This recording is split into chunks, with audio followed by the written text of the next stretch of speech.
Guys, give a warm welcome to Frank from Frank's Media and Reviews. What's happening, Frank?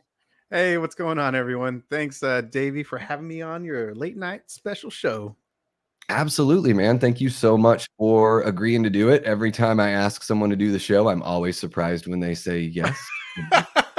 I feel the exact same way when I ask people to interview on my show. So, yeah, it's Yeah, so weird. but isn't it awesome? Like, it was one of those things I was nervous about at first, but then, like, the first couple times I did it, everyone was so nice. It just seems like the YouTube community is a lot more friendly than I don't know. I guess I didn't expect it to be as friendly as it was. How everyone been treating you so far? Um, Fantastic. I mean, everyone within the physical media and horror community within the YouTube has just been very welcoming. I know for me, so I started my channel in the middle of January this year, and it took me like a couple years to like really get the courage to get it on to start a channel and everything. Excuse me. And basically, it honestly, it was just a lot of encouragement from people on Twitter, because I have a lot of people on Twitter that I'm friends with, and then John from Let's Talk Entertainment and Media. He's the one who just really kind of got me over the hump of starting my channel, so I owe a lot to him. And then yeah, just I started the interviewing series, the Physical Media Club, in April, and it took me basically like a month to get enough courage to like actually ask people, because again, like I literally just started the channel. Who the hell is actually going to say yes to like a new person? And so yeah, it really took. Yeah, my first guess was uh, Cody Leach, and Oh, wow. I still was flabbergasted, Yeah. of him actually saying yes and wanting to collab. And so just very fortunate. I've been very fortunate to have some pretty great people who that are kind of big in that specific niche area of physical media, and the horror genre. So yeah, and then next Monday will be kind of like you're kind of like like it'll be my first late night special. So I guess I'm plugging myself. I That's hope you. great. No, you should Yeah. absolutely. Yeah. I mean, we've Yeah. got links in the description below so people can find your Twitter, your Insta, and your YouTube channel if they haven't subbed yet. So plug away. The Oh. whole purpose of having you on here is to, elevate that platform and get to meet some new people. Yeah. Thank you so much. Yeah. So, uh, my first late night special collaboration is going to be with Ken from Mid Level Media, the Sledgehammer couple, Ashley and Ken, Daniel from the Cobwebs channel, and John from Let's Talk Entertainment and Media. It's going to be a pretty fun little special. And so yeah, it's just fun. It's something that I've always wanted to do, is to kind of network and people who I've always admired and watched and for a long time, and just connecting with them, becoming friends with them. It is just it's a wonderful feeling, if I'm being honest with you. Yeah, if I'm being honest with Yeah. you. So yeah. Yeah, it's one of those things where like I grew up playing music and I, was in like the punk rock community and it was a lot of fun. Like you get to meet great people that have similar interests, but show business, like that part of show business, playing music is just like really like competitive. People are cutthroat, like people that you wouldn't think. And Mm. I understand that has to exist to some extent here on YouTube, obviously, because it's entertainment and that's show Mhm. business. But I feel like I haven't gotten that vibe from anyone yet. And I would imagine maybe it only starts to matter once you're like really like, top dog, hundreds of thousands of subscribers, then you could even like get to that realm. But yeah, it is. It's really encouraging that, you know, people feel connected to the community in a way where it's like, you know what, at one point I was there, and like, so they're willing to jump on. And I mean, getting Cody Leach as your first guest is a massive get. Yeah, I mean, I've Oh been god, watching that guy dude, for I was years. He's just stuttering like crazy, like in the beginning of it, because yeah, I was I mean, just stuttering. he's a rock star of the platform, and certainly, you know, I mean, now he does. It's not just horror stuff; it's just movie reviewer. Mhm. But I mean, you know, in his earlier days, it seemed like it was more concentrated on horror, and so he's clearly, you know, easily one of the biggest in that realm, and obvious, like also one of the biggest in just movie reviews in general. So. Yeah, it'll be interesting because he's coming on the late night show. At least we have him penciled in for the 28th of August, which is the 15th anniversary of Rob Zombie's Halloween 2. And we're both big Nice. fans of that. So I wanted to chat a little bit about that. But I would imagine I'll be stuttering and a total mess and everything. I'll have to do like an hour of meditation, guided meditation beforehand just to get straight. No, man, you're uh, a natural, man. You're a natural. well, I try. But yeah, it's that I saw the, you know, the stream that you're gonna do there with you know, the two Kens, Ashley, Daniel, and I totally forgot who's the other John from Let's Talk John. All Entertainment right. Media. Yeah. Yeah, and is that this weekend? It is next Monday. Next Monday. All right, everybody, keep an eye out for that. Go sub to Frank's channel and put on the notification for that one. You're not gonna want to miss it.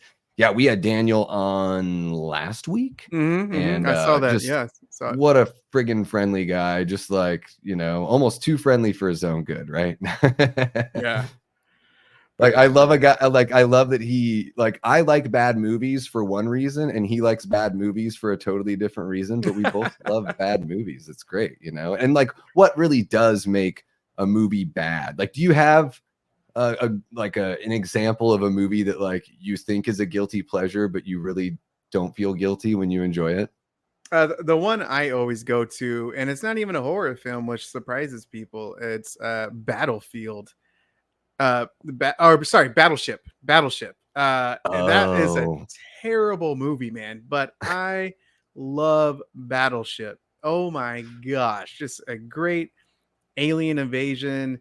Like just the how ridiculous like the movie goes like throughout. I mean, but it is a fun, action packed movie, and my wife and I always watch it for July 4th nice. season. You know, just around that time. So yeah, we love that movie. Definitely guilty pleasure.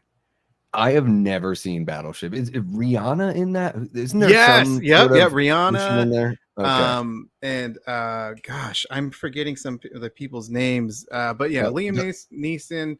oh my There's Liam Neeson is in that movie? yeah, he's in it just for Wow. a little bit. And the guy who played Tarzan is in True Blood. I'm forgetting his name, of course, right now. But he's really good. And then also, uh, he was it Pinkton? He was in Civil War with Kristen Dunst, and they were also in a movie Oh, together that was like nominated for an Oscar, I want to say. dang. Yeah. Me- Pinkton, or I'm forgetting Yeah, really quick. So it's not coming to me either because I remember when the movie came out, but like to me, it seems like the movie came out 5 years ago, but it was probably closer to like 10 years ago or something, right? Like, yeah, you know, the way time goes, like the older you get, you're just like, oh, what the hell does it all mean? yeah. Is it a good, so you said you watch it around 4th of July. Is it a good like double feature with something like Independence Day? Is it a good like one-two We punch? yeah, Independence Day is always like actually on July 4th, Independence Day. That's what we do, Mhm. and then like the day before is I usually try to do Jaws. My wife doesn't really care for horror films, but I always Gotcha. have her. Thank you, Alexander Skarsgård. That's right. There it is. Yeah, The other he Skarsgård. yeah um he which is so funny because at the time Alexander was like a huge star because of True Blood and all the Mhm. movies that he kind of did, and then like Bill Skarsgård is like now like super popular and everything. But Oh yeah, he's in everything. He's got the look, right? There's just I something mean, about the way Bill looks where he can like play anything, right? So yeah, just throw me in it all. to go like sidetrack now. But yeah, Yep, do it. I just saw him on Boy Kills World, which is a Hmm. good action film. And then of course he's in Nosferatu, Yeah, and which I can't wait. That's like my film of the year. That's my most anticipated film. Uh, yeah, that one. Oh my gosh, man. So love. yeah. So Nosferatu is where it's at for you. That's what your sights are set on. Yeah, I mean, I love I love the cast. I love the director. I mean, he did Hmm. the Northman, Oh my, yeah, and then he's the amazing. Bitch. I mean, Robert Eggers is just so flippin' amazing. So I really can't wait for Nosferatu, which is in December, if I remember right. I think it's Christmas is when it comes out. Yeah, such a weird Yeah, day, release day that's for that movie. I I've been kind of talking about that with everyone too, because that was my thought when I did like a trailer reaction and I was like, I get it. A lot of people do go see movies on Christmas. It is like a thing that people do. My Hmm, hmm. family's never been one of those types of families that's done that. But the idea that like your family's gonna go see Nosferatu, like I don't know if you're gonna pack up your wife and kids and Come go on, see girls. Nosferatu. Yeah. But I mentioned it to Daniel last week too, because he was really looking forward to that one as well. And I'm like, wouldn't it make a little more sense if they put it out in October and then let it hit streaming on Christmas? And then you guys can like put on your Christmas onesies and like sit down and watch Nosferatu after the kids fall asleep or whatever, you Yeah, know, like the fire pit is going and put in because that movie. I know that's exactly what Terrifier 3 is doing. Like that's the marketing behind Terrifier 3 is let's put it out in early October and then we'll be able to drop it on digital in like the middle of December, right? Hmm. They'll be able to like get it somewhere on streaming, you know. Yeah. Um so yeah, I mean, I think Robert Eggers is like easily one of the, you know, as far as like younger directors, up and coming guys go, he's so impressive, right? I mean, it's not just the way the films look, but it's like I think most of them is it his brother that helps him write the films, and they usually, you know, try to use dialogue that's like from that time. They do it's almost like a history paper mixed with a film, and I think Hmm. that's like one of the most impressive things that sets his stuff apart. Even the trailer from Nosferatu has a little bit more of that. It's almost, you know, stuff is kind of washed out to the point where it looks almost black and white. What do you think? You know, for him to go from, you know, works that are basically his own creation to doing a remake, you know, of a remake essentially, or a story that people are really familiar with. What do you think that's going to be like for Eggers? And do you think we're going to see something that's a little more middle of the road, or do you think he's, you know, still going to get pretty wild with this one? Um, One, I expect him to go wild. I mean, traditionally, that's like his movies. Even with Hmm. the Vitch. I mean, Oh my gosh, that's a yeah, slow paced movie. But like, if you really like look at the story, everything else, like that's a crazy ass film. And then of course, like the yeah. ending is just wonderful. Um, no, I think it's going to be a great film. Historically, I mean, for me, I'm a big fan of his. I kind of put it in the same way of like, so Mike Flanagan is basically in charge of like The Exorcist for the upcoming movie, right? Yeah. I feel very confident that his movie is going to be pretty good because historically he has put out some bangers, man. Just Oculus, Hmm. uh, Ouija, Yeah. and the second one, and then his shows. Hello, House of Yeah. Haunted Hill, the last one, which was uh, Midnight Mass. no, the one right after that. It just came out last year. The House of Usher, or the Fall of the House of Usher. Yeah, Um, right. It's based on the Poe story. yeah, exactly. Edgar Allan Poe, and to me, that is his best show that he Mhm. has done. Just phenomenal storytelling, a great arc. I mean, and of course, the acting is just phenomenal, like in all of his damn shows and movies. But oh my gosh! So yeah, I'm fully confident that I'm gonna like um, Robert Eggers' Nosferatu. Yeah, I'm curious to see how much he does push it because I know like if you're doing something like Nosferatu, obviously they're gonna want to make a whole bunch of money. So I'm like, how far will they take it? Because yeah, to your point, I think The Witch, even though yeah, it's a slow burn and everything, but man, it is one of the most intense films I've ever seen. It's got Hmm. really disturbing images in there that are tough to see. So while it's not like this crazy like bloody gore fest, like there's enough for me because I kind of like that whole like let me feel the sense of dread slowly building kind of vibe. That's sort of what I gravitate towards a lot. Like I like gore and all that stuff is fine. Love the Evil Dead. Of course I love gore, but it's not like the thing that is most important to me. And certainly even with like The Lighthouse, I thought that movie was like incredibly engaging and creative and really like bonkers. But there was something that was also really charming about it. So I'm interested to see how he brings like his unique voice to something that a lot of people know really well. Even if people don't know the Nosferatu like films very well, it's Hmm. basically they just did Dracula. They didn't want to buy the rights to it. So it's pretty much just Dracula, and Hmm. it'll be interesting to see how he puts his spin on it there. And yeah, Mike Flanagan, you're totally right. He's a way better fit for something like The Exorcist because that's the kind of vibe of the stories he tells. He tells those like haunted, again, kind of slow burn sort of stories. Hmm. Uh, to that, I love slow burn movies, man. Like The Witch. Also, um, like Censor.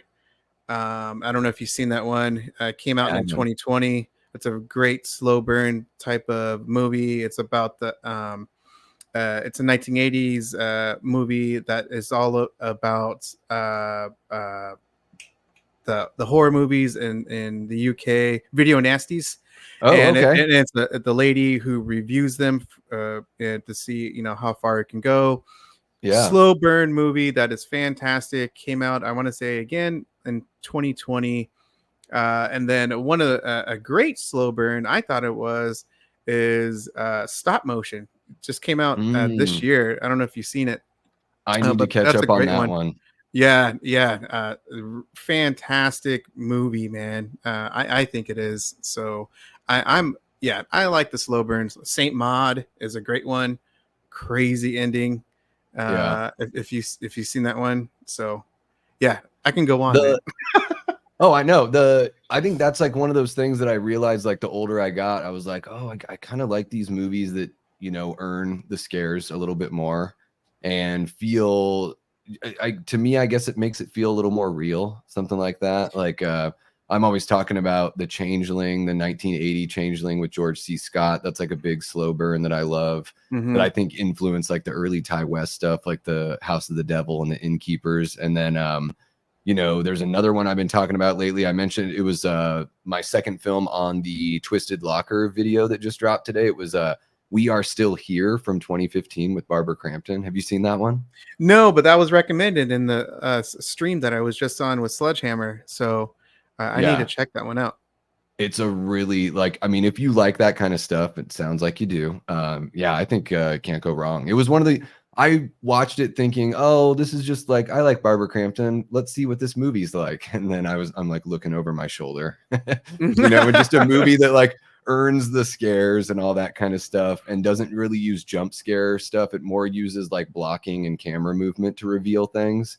Similarly to like, did you see When Evil Lurks last year? Oh hell yeah, I did. Yeah, I felt like that movie did a really good job of like there might be a musical sting to make you maybe you think it's a jump scare, but a lot of stuff where it's like no, the camera just moves around a character and then boom, here you go with this like disturbing image, that just comes into frame. It's like I just think it's a way more creative way of getting somebody to feel that dread. Hmm. One of the movies that I always recommend people seeing. It is one of my favorite damn modern horror films, and that is The Dark and the Wicked. If you guys haven't seen The Dark and the Wicked, it is one of the best modern horror films, and nobody knows about it. And not a lot of people, I should say, know about it because it just flew under the radar because of the Mm, pandemic, COVID pandemic. And holy smokes, man, it is fantastic. I love like that feeling of dread, that sense of dread. And that's part of the reason why I like, kind of like the slow burn movies, because of the Hmm. storytelling, Yeah. just everything that kind of goes with it. Um, not everything has to be super rushed, super action packed or gory stuff like that. Films can take its time, and so I know that for some people it can be boring, but for me, Hmm. I find it, that sense of dread, that eeriness, that type of feeling, it kind of Yeah. gets me sucked into the movie a little bit more. Just like how, for me, my favorite subgenre within horror is found footage films. Oh, uh, okay. yeah, yeah, I just like it when I'm just like kind of in it as a viewer. Yeah. And just that whole, for me, it was like how I started was the paranormal type of, stuff. And so, yeah, Yeah. man, I love it. You, and I haven't seen any of the Paranormal Activity movies. Like, I know it's a different kind of found footage, I guess, because it's more of like the let's set up a camera kind of thing. Where a lot of the found footage films, I feel like one of the characters is Hmm. like walking around with it the whole time. But I've yet to see any of those. I don't know what it is. If it's just like I think there was like a certain stigma or something that I had around found footage where I'm just like, oh, they're cheap and like easy, and that's great that the filmmakers can find some success, but maybe I wanted something with a little more meat on the bone. But I feel like now that's what do they have, like 7 of those things at this point, something like Seven, or that. I gotta look at my dang box set. I, I might as I don't well watch remember. them. Yeah. Like if there's that many, then there must be something about it that works. I mean, to an extent, for sure, because it's just all about the money within, production companies and everything. But Yeah. uh, my favorite within the franchise is Paranormal Activity 3. I always say that I didn't I didn't really like. I liked the movie when I originally saw it. However, when I became a parent, that's when that movie Mm, really affected me. And that's part of the reason why I like watch movies like later on in life, because you get a different perspective. Things yeah. may affect you a little bit differently. Like one of the movies, I'm going to be doing a video later on, but like unsettling movies, at least for me, Hmm. was I don't know if you saw it, but Speak No Evil came out in 2022. Just terrible like decisions by a parent and how it Mm, affects their kids, and just how it ends. I was Davey, I was pissed for like days, but that's wow. how it affected me, Yeah. because I, as a parent, were like, what the, I don't know if I can cuss, but you want me to cuss, but like, I was like, what the F, like, what's You can going on say here? whatever the fuck you want, Yeah, Frank. yeah. I'm trying to YouTube be doesn't care respectful, about buddy. me. They're like, we don't give a shit about you, Yeah. Davey. Like, you do what Um, you want, and we'll let you know when we actually give a shit. yeah. But yeah, it really impacted me as a parent, just like what the fuck, man. Like, so anyway, Mhm. just that type of, like, I love those type of films. Even the ones that like I'm like, what the hell? Yeah, it's got to change your perspective a little bit being a parent. I'm not one. My wife and I have 3 cats, so that didn't really change anything. But yeah, that's got to put a totally different spin on, like, I mean, obviously the way you feel about a lot of things, but especially, you know, certain emotions being triggered by the movies you're watching, for sure. Hmm. Are there any, like, can you think of a couple that were like favorites of yours or movies you loved a lot that now you don't think you can watch again because of it? That's actually a good question. Putting me on the spot. Um, That's what people come to late night with the Davy for. They want yeah. the hard hitting. Now that you're a parent, which movies can you not watch any? Because there's got to be something out there. I I would say so. There's a movie called Inside. It's a French extreme horror film. That movie is, if people have seen Inside, it's a pretty messed up film. Like, I like pretty messed up films, but like, just becoming as a parent, like, there's some situations and there's a specific Mm, scene that's like, it's pretty graphic. But yeah, that is one of the ones that like, I'm like, oh, holy damn. Just yeah, complete, it just hits differently. in a bad way. It's like, you know, I Yeah. own it, yeah, because I still think it's a good film, but fuck, man, that if you've seen Inside in that specific scene, it's pretty messed up. It is wild how like there are some movies, you know, where I'm just like, the movie was great. I don't know if I can ever watch it again. You know, Hmm. like something like Martyrs, where I'm like, the original Martyrs is like very impactful. It's really good at what it's doing, but man, it is like gut punch after gut punch, really difficult to watch. And but I give it top marks. Even something like Requiem for a Dream, like yeah, pretty much all of Yeah. the Darren Aronofsky movies, where it's just like the guy, man, you make some really good depressing movies, dude. Like your shit's really difficult. Hmm. And then we could throw it back to The Witch, because I'm not even a parent, and the whole scene of like the grinding of the brains, or Oh just my that shot is, god. to me, it's Yeah. just, and even just like your baby's missing, and like how heartbreaking that would be at any point in history, let alone like in this pre-colonial time kind of. It's just yeah, even that one, I'm like, man, I feel sick to my stomach watching Yeah. something like that. Yeah. Good question, man. I got to keep that one on. Hey, that's a video right there for you, Frank. Like movies I can't watch now that I'm a parent, like, or Yeah. movies that changed for me now that I have kids. And you just start the video off with your whole family and be like, guys, this is the reason why I'm forever changed. Something like that. I don't know. There's even movies like, that my wife, she, God bless her, like I got her into horror to a certain extent. But there's movies that like it's got to be like she's out for the day if I'm gonna watch it. Like any of the Child's Play movies, she's not into any creepy doll shit. And then Black Christmas, she can't do the creepy Billy voice stuff. And maybe that just is a little bit different for the ladies than it is for Hmm. the guys. Where to me, I just think of it as like, wow, this is just shocking, as far as like a film from 1974, where some of the things that are being said here, like today, if you couldn't even put them in a movie, I would imagine back then they were really shocking as well. So yeah, this is funny. Dice says not safe for parents. Love it.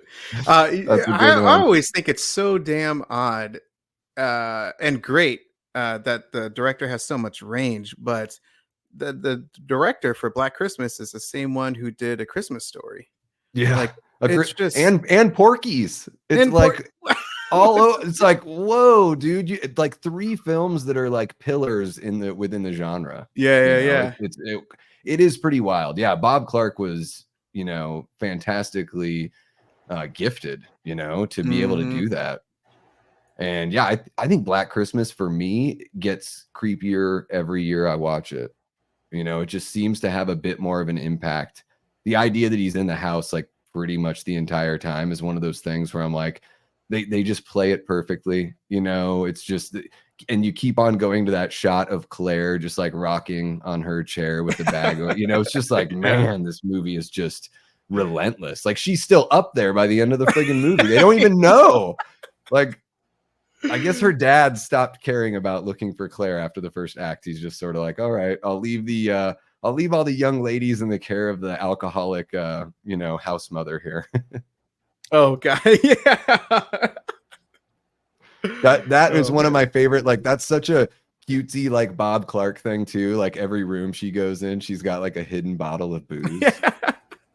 Just like telltale signs of alcoholism right there. Raymond does not like pregnant women in danger movies. Mm. Yeah.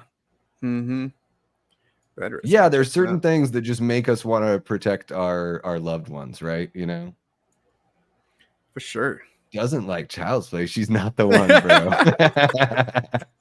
I tried to get her to watch him with me, Ken, but I think there's just something about the doll. Like she hasn't, I think that if she sat down and watched one, especially the first one, because the first Child's Play, it's interesting. Like when you look at the whole series and you think about what Chucky is now, he's this like brash, loudmouth icon, always cracking jokes and stuff.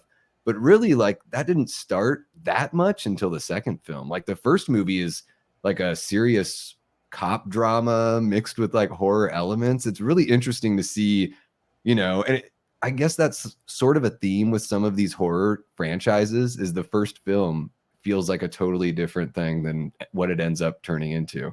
Do you have a favorite Child's Play? Well, perfect example, just to touch upon it, is Buddy and I, Ken, just kind of talked about it a little while ago, but like Nightmare on Elm Street, Freddy Krueger, prime example. He leaned later on in the series into more of a kind of comedic type of Oh yeah.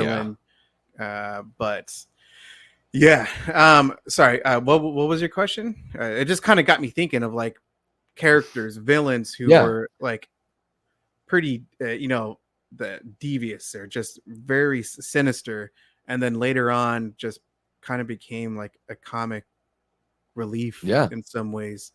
Yeah, it Well, seems like Freddy and Chucky are very like tied to each other in that way, right? Because they both have like there's so much personality, but then at some point maybe it becomes like a detriment to the overall. And I feel like they played it a little bit better in Child's Play because they went a little bit more of like that tongue in cheek looking at the camera, like a borderline meta kind of thing, you know? yeah. Um, Whereas before, when Freddy actually went meta in New Nightmare, that was actually like bringing the series back to earth a little bit and Hmm. removing the comedy. Whereas, yeah, I mean, by the time you're in Freddy's Dead, like, what the hell's going on? Like, he's basically a cartoon, literally pushing spikes onto a road for somebody that's falling, like doing Wile E. Coyote shit. Yeah. But do you have a favorite in the Child's Play series? um Good question. I would say, I think the original is kind of just the go-to. I would say Hmm. besides the original, I would say Child's Play 3 is good, and what is it? Curse of Chucky. The The one second to in last the one. the It's one the in the second to house, last right? one. Yeah. It's right before Yeah, Cult of Chucky with the that one's multiple really Chucky. good. Yeah, I think So, Curse is really damn good. Like that one was I was like, damn, they kind of brought it back here, you and yeah, know? that's what I just mentioned actually, in Ken's stream, was that because one of the favorites for Kylie was Cult of Chucky, which Mhm. for me personally, I didn't really care for, Yeah. but I liked Curse of Chucky. They brought it back a little bit old school. She brought up a good point. Like he doesn't really say anything until like much later in the film, like Mhm. like 2/3 of it. He starts talking like 40 minutes or whatever it was.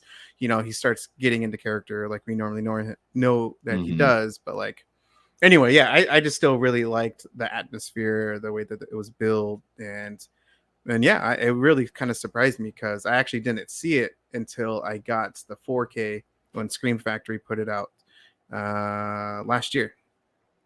Yeah, and that one in Curse, they like bring back Charles Lee Ray. Like you get to see a little bit more of like, they sort of do a little bit of prequel thing with the like, flashbacks and stuff like that. So I think it was the first time they really went back to, Chucky as a human in the whole series, Hmm. if I'm right. I don't think they did it in Bride or Seed, right? No, I'm pretty Man, sure. I've been I watched those movies lately because I'm putting together a ranking and I'm like, I liked Bride of Chucky so much more like when I first saw it than I do now. I don't know what it is. It's so like not that it's bad. I think it's just like it's so reminiscent of the time. Like it's like Freddy versus Jason. Like when I watch it, I'm like, oh my gosh, this is the most like 2003 thing I've ever seen. I Where it think, just like really takes you back. yeah, and there was a long hiatus. I mean, between three Hmm. and Bride of Chucky, Yeah. um, and of course, Jennifer Tilly. I mean, she's really a wonderful actress, and Oh that yeah. character itself, Tiffany, it's a great little character, and so I think people really gravitated towards that because Hmm. she's really good in that movie. That's Yeah. If I'm being honest, that's kind of the reason why I really like Bride of Chucky is because of Jennifer Tilly. She's Um, great. yeah, I'm not a big fan of Seed of Chucky, Yeah. the one following that one. So yeah, Mhm. Yeah, Seed tries to sort of ride the same wave, and it's doesn't really have like it just it feels like a sister movie in a sense, like they're trying to continue that story directly. Um, but yeah, it seems a little more wacky. Just a It's a little, lot more wacky. Yeah. where you're like, what's going on here? Like, who's in this movie? Like, Redman's in this movie? Okay, okay, what's going on now? Like, this is very interesting. Yeah. But yeah, Jennifer Tilly is so charming, and it gets to feel just a little more like comic booky. I Mhm. like the look of, like, it's cool that they sort of reinvented the Chucky look. And I guess it makes sense because what at the end of 3 he's like chopped up in a fan, so it makes sense that he'd have to be all stitched together and everything. So, you Mhm. know, it's far better. Like, the cool thing about the way Chucky looks is they find a way to make it make sense. It's way better than, like, in some of the Halloween movies, you're like, what the hell just happened with the mask? Like, from 4 to 5, and you can't even give me a consistent mask, and neither one of them are that great, but couldn't you just stuck with one? Yeah. you know That's one thing I love about the new trilogy was the mask was perfect. Oh I my God, I yeah. love the Yeah. evolution of even that mask. Yeah. It was great design, but yeah, you're definitely right with those Halloween movies, the mask and just look crazy. It was Yeah. terrible, like H2O, that whole mask, that was terrible. Yeah. I love that movie still. I mean, to me, that series, that franchise should have ended on H2O. It had a perfect ending to the Probably. Yeah. franchise. Uh and so and the storyline, I just went with it, of course. Like, he's Yeah. cruising, traveling. Yeah, he drives like halfway across the country overnight somehow, even though that's impossible. Yeah, H2O is one of those. There's stuff to love about it. I can totally pick it apart. I do think the biggest problem for me is the mask, just that it's back and forth. Not even just that it's one mask that looks bad, but they couldn't even find consistency. So it's like, especially in the last act, you're like, oh my God, every other shot is that terrible, like, stark white, like powder white K&B mask where he looks like an alien that's like making this face. It's so funny, man. Yeah, like, what is Uh, going on here? So are you out of the big three, which would you say is your favorite? as a franchise as a whole, the one that I go back to a lot, I would say, I think is Halloween. I Mhm. would go Halloween, Friday the 13th, and Freddy. Even though like Nightmare Yeah. on Elm Street was like my gateway into horror, Mhm. um, which I did an interview on the Sledgehammer, so check that out. But yeah, it Oh, for was. my first horror film? Yeah, exactly. Sweet. I just remember as a kid, a little Frankie, getting just scared shitless, just watching and just having nightmares. But the imagery of Freddy Cougar, Mhm. how menacing he is, how it just he's so damn evil, and getting into, obviously I was really young. I was in kindergarten, I think, just young. It's the 80s, man. Like, parents Yeah. didn't give a fuck. And so like I just watching that type of movie, and just but Yeah. it was the one that stuck with me, that one and The Entity. um that's maybe why I really love the paranormal movies. Mm. Mhm. Just not the franchise, but paranormal movies in general, just ghost type movies. But Mhm. anyway, yeah, but as a whole, I always watch. I'm religious. Halloween every single damn Yeah. time. I Yeah. watch the Halloween, the first one, the original. I think it's a masterpiece. Two's really good.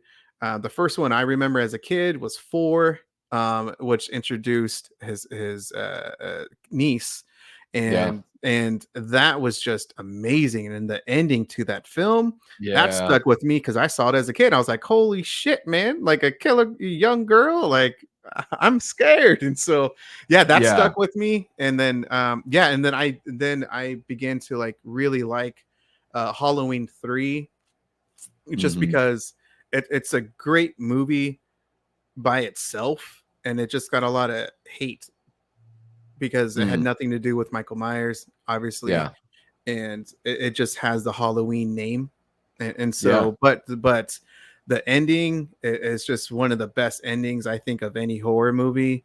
Tom Atkins kills it. Tom Atkins is being Tom Atkins, Yeah. and He's that amazing. yeah, and so I don't know, yeah, I just love it. Is so franchise as a whole for sure. Halloween. If you would have asked me a while ago, I think I would have said Friday the 13th, just because Jason himself is just, Mhm. he's so iconic. I mean, all of them are obviously, Yeah. but just how intimidating. Like Michael Myers, the shape, he physicality, he's not that Mhm. intimidating. He moves slow, he's got a mask on, Yeah.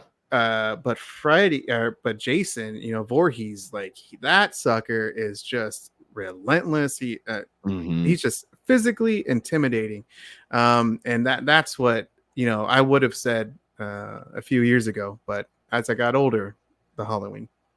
Yeah, I think the Jason is just so much fun. The Friday the 13th movies are just a breeze. Like you pop them in, they're, summer camp, easy to watch, probably more accessible than Halloween. I think Halloween's like you got to be feeling that mood or you're just into that Hmm. mood in general. But yeah, I mean, I always thought there was something so scary about, to me, it's that unremarkable look of Michael's mask, just the fact that you like project your own emotion on it or no emotion at all.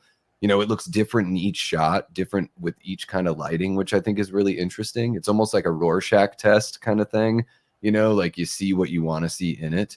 And yeah, Michael definitely, he's like a cat, right? He doesn't just attack right away. He sit there, he plans and waits. He's patient. At least in the first film, he's that way. Which is I think one of the reasons why the first film just works so well, that he's just waiting for the perfect time, following these girls and just seeing, letting it all marinate and just waiting for the perfect time to strike. Hmm. It's unsettling for sure. Now, I do see a bunch of great physical media there behind you. And you are a physical media guy. Is there anything that's new to your collection that you are really excited about that you want to show off? Or do you have like No, a I didn't couple even. pieces that you don't get to talk about enough that you want to show off and chat about? I mean, I know you're always talking about it, but for our folks here in the chat, let's have a little show. Oh, okay. I mean, it would be all around here. I would have got some, man.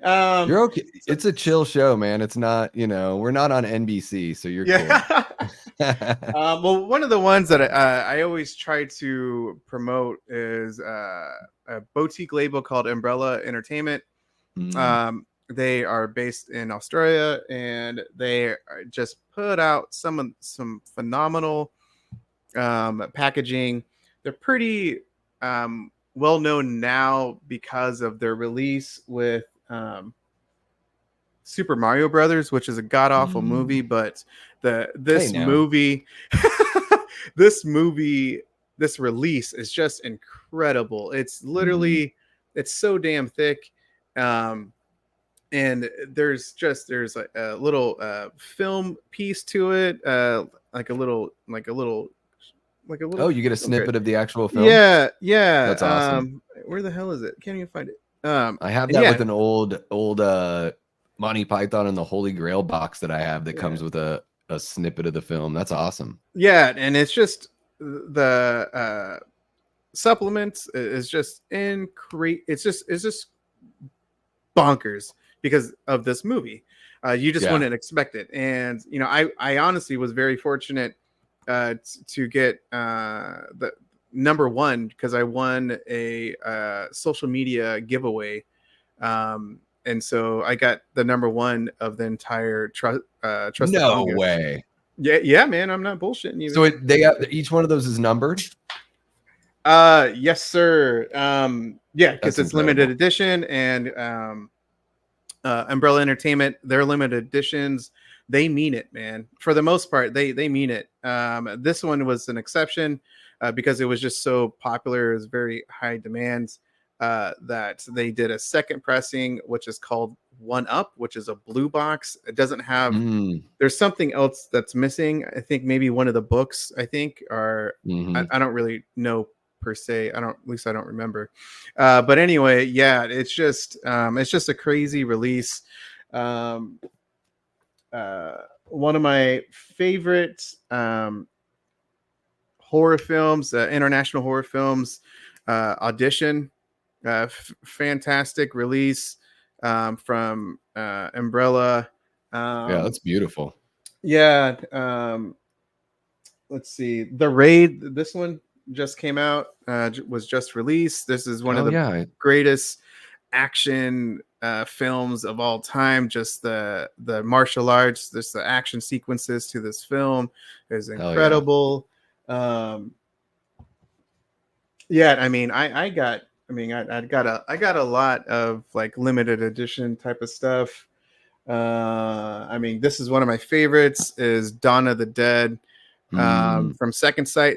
Second Sight is based in the UK. It's my favorite boutique label, um, and they just put out just phenomenal releases. Their limited editions to me are just the best. At least yeah, that looks you gorgeous. know. And yeah, this is a 6 disc set for this movie. Huge book. I mean, it's just pretty crazy. Yeah. Um, yeah, I mean, one of my favorites in my entire collection. Sorry, guys. Is as Bruce Lee set. Oh damn. This one is means a lot. It's my like sentimental piece to me. It's like it yeah, it just really reminds me of the great times I had with my father when I was younger. And yeah, this has all of his damn movies in it, Yeah. and Jeez. it's just incredible. Like this is the Wow. box set. I mean, it's just this is the best release I think Arrow has ever done. And Yeah. it just happens to be something that just means a lot to me.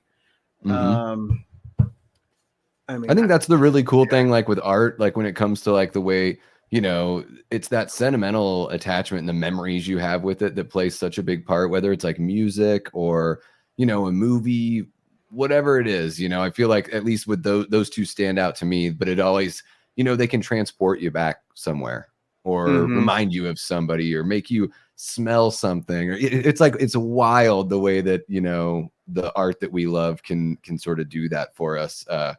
And yeah, I mean, with that Bruce Lee box you've got there, it seems like that one clearly does that for you for sure. Yeah, yeah. I touched upon it like in my videos, especially when I first started Hmm. the YouTube channel, and I've said it in like interviews as well. Is that that's part of the reason why I started collecting physical media is because um, it brought back so this wonderful memories that I had with my father. Um, when I was younger, and even with other family members or friends, Hmm. and just to have that physical piece at home or in Yeah. my possession, just is to me just like a wonderful feeling. And I can always go back to it. Like I can just come back Hmm. into my room or just where I just store my movies in general, and just hit it up. And what I think a lot of us physical media collectors who have children, we hope that they love, the movies, and the goal. I don't know the goal, but the hope is they will, have their own little collection. Yeah. But what it is that I have some movies that I won't really watch, but I just had just a wonderful movie, a wonderful memory with watching it with my children. Mm. So it just becomes like it kind of just grows Yeah. when later on in life. Um, so yeah. Well, yeah, and then you've always got their like bookmarks, that can kind of bring you back. And I think that's something really special. And especially like you said, with having the physical media, it's nice to actually hold something in your hands. And especially with I feel like we're so blessed with all these boutique labels and then even just the standard re-releases. I mean, not standard re-releases, but when they get re-released by the original companies, they even put more frills on there. So it's like, coming from the vinyl collecting standpoint, they do the same kind of thing with records now, where you get like, I have a version of the Halloween 2018 soundtrack that's like 2 vinyl, and it has, all sorts of goodies on the inside. I've got this Hateful Eight one that has like multiple posters inside of it. So it's just, not only do you have this big piece of physical media that holds the record, but all the goodies inside, and it certainly looks like those boxes have it.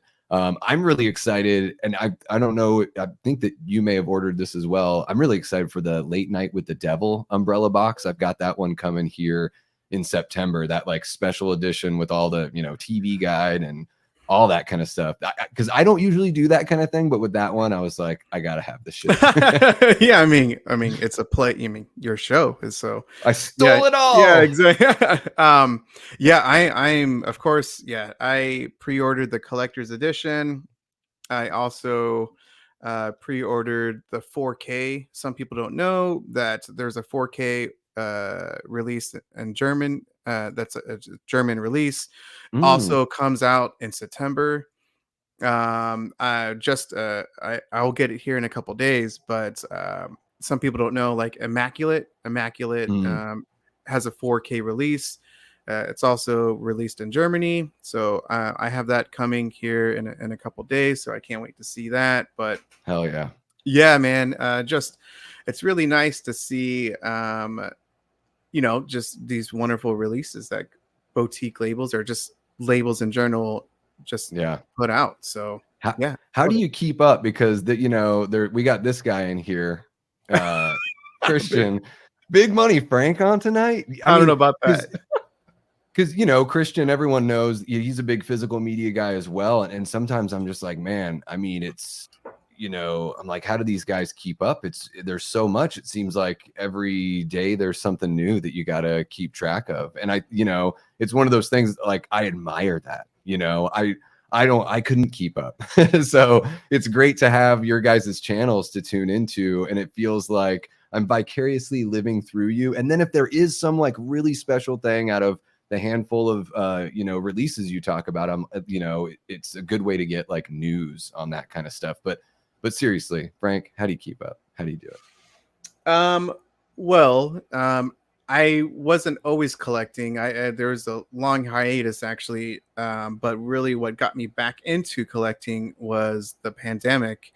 I mentioned in Ken from Mid Level Media, I did an interview with him.